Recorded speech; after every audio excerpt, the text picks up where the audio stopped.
I've worn the Apple Watch Series 11 for 2 weeks and it's giving some big battery energy.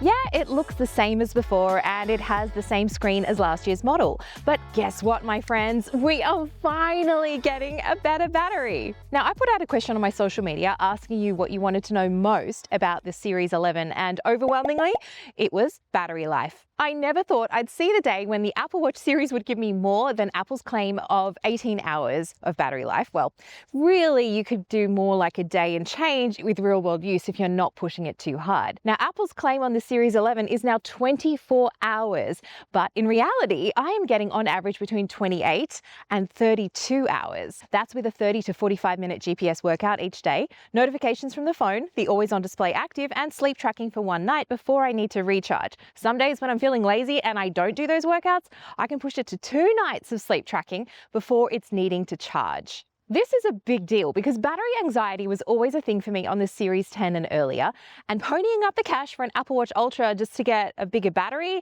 isn't really the right answer for everybody. I even find there's significant improvement when using the watch in cellular mode. The Series 11 now supports 5G, and if you are out and about using this without a phone connected and with no Wi-Fi in sight, the Series 11 gives me 16 hours. This is actually a big improvement over the Series 10, which lasted me around 12 hours in the same test with the always-on display and getting calls and messages on the watch when out and about. You get the same faster charging overall as the Series 10, so it takes almost exactly an hour to go from 1% to full, or a 20-minute top-up actually gives me 50% more battery, which is pretty impressive.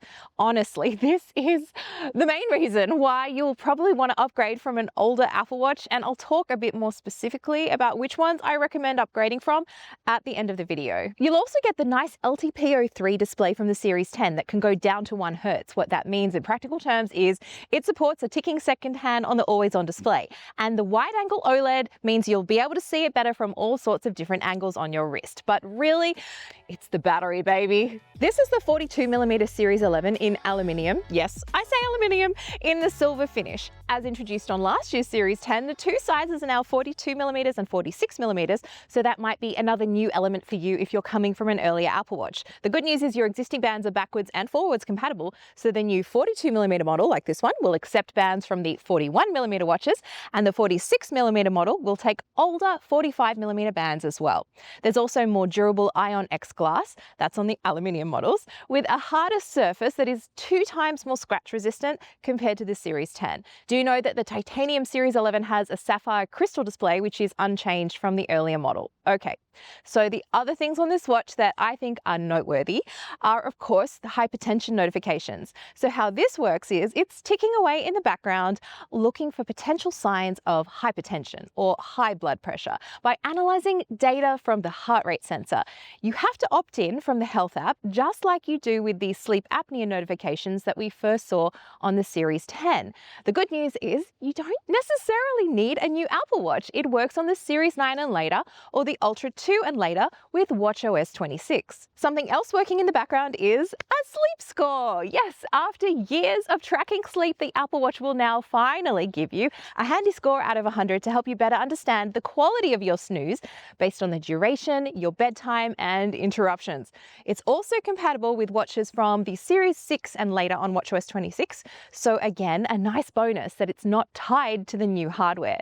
The score also applies to sleep sessions you logged before installing the new update, and I can also confirm that the score applies to data that you log with a third-party wearable that syncs to Apple Health through HealthKit. For example, when I was testing the Amazfit Helio strap and tracking my sleep, it was during June of this year, and I was not wearing an Apple Watch. All this is a sleep score based on data from that wearable. It's really nice that it works with other devices and it's retroactive. Is it helpful though? Well, I think for some people a sleep score can be a great way to help gamify better sleep habits, but overwhelmingly, it's something that pretty much every other watch has, so it's about time that we saw it on the Apple Watch. I think it's been a little bit too generous with my score based on the rubbish sleep I feel like I've gotten over the past 2 weeks, but it will be interesting to see how this evolves over time once I have more data. And in case you missed it, blood oxygen is back on the Apple Watch. Now it's calculated on the iPhone, so you can use the app on the watch, then check your results in the Health app. WatchOS 26 brings some other newness to the watch, including the workout buddy, the notes app on your wrist, and those hypertension notifications we talked about earlier.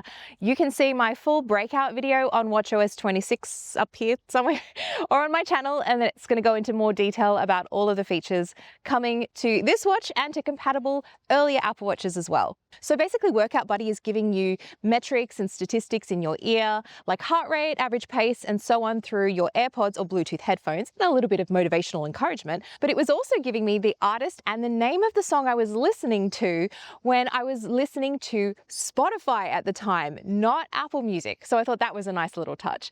Now note, if you want to use the Workout Buddy, you will also need to be connected to an iPhone that supports Apple Intelligence.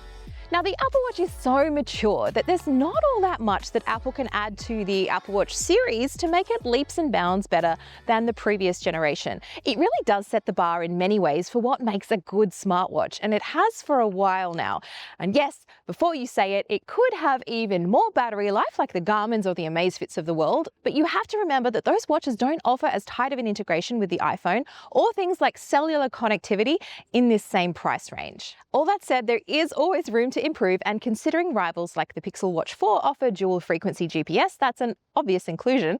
Yes, you can get that on the Ultra 3, but it is twice the price if you're comparing it against the 42mm version of the Apple Watch series. I'd also like some more gestures, as the two main ones on the watch have grown on me a lot. There's double tap, so you can quickly do this to send messages or play and pause music, for example, plus wrist flick to get rid of notifications or timers with ease. And while we're at it, even more in-depth recovery metrics would be great too. The training load is helpful, but I'm hoping we can get a little bit more. Okay, so the TLDR, or I guess too long didn't watch, just give me the buying advice already, Lexy. If you have a Series 10 or even a Series 9, this is not the watch for you. Just update to WatchOS 26 and you're golden, unless you absolutely need better battery life. If you have an older watch, this is a compelling upgrade. The Series 3, 4, and 5 to the Series 11 is a no-brainer. The screen improvements, battery, and overall feature set really do make it worth it.